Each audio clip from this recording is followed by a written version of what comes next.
Solène et Océane travaillent dans une ferme. Elles sont tristes car leur vache Pâquerette va mourir. Elle se fait vieille et c'est la dernière de son espèce. Je ne sais plus quoi faire avec Pâquerette. J'ai entendu parler d'une technique révolutionnaire qui s'appelle le clonage. Mais maman, qu'est-ce que le clonage ? Le clonage est une technique qui permet d'obtenir des animaux sans passer par la reproduction sexuée.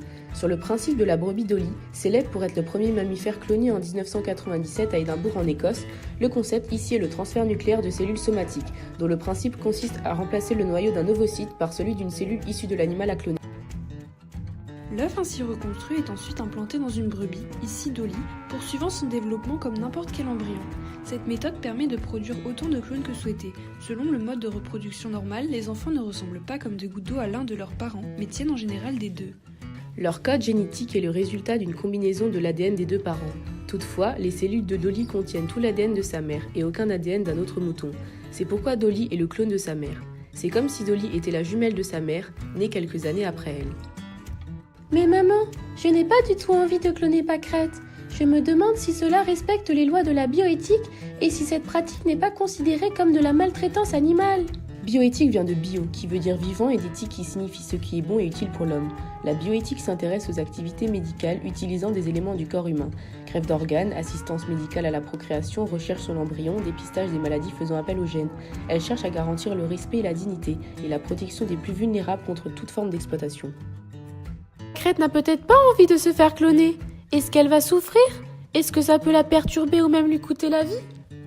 Mais non, elle ne souffrira pas. Cette technique a très bien fonctionné pour Dolly. C'est pour son bien, tu sais, sinon son espèce va s'éteindre. Le clonage permet de faire revivre des espèces disparues. Mais maman, un animal devrait toujours naître du hasard et il ne devrait pas être fabriqué et modifié. Un être vivant est unique, car il est né du hasard de la rencontre entre une cellule mâle et une cellule femelle. Le clonage ne respecte pas ce principe, qui donne toute sa splendeur à la loi de la nature, même dans le cas de la sauvegarde d'une espèce. Tu sais, les animaux modifiés pourraient être un gros progrès économique dans l'histoire de l'humanité. Les vaches laitières ne produisent qu'un veau par an, mais grâce au clonage, on pourrait donc en obtenir un par semaine. Ou encore, certaines espèces présentant une viande plus tendre pourraient être produites à l'infini. Je ne suis pas d'accord. J'ai peur pour ma vache. Je sais très bien que le clonage est une méthode risquée. Le clonage sur les animaux n'est pas du tout au point. Surviennent encore de nombreux échecs. Plus de 2 clones sur 5 meurent prématurément. Le Haut Conseil des biotechnologies est là pour veiller à ce genre de problème. Il a pour mission d'évaluer les risques liés aux utilisations de la biotechnologie. Nous n'arrivons pas à trouver d'accord. Nous avons besoin de votre avis. Et vous, clonerez-vous votre animal ?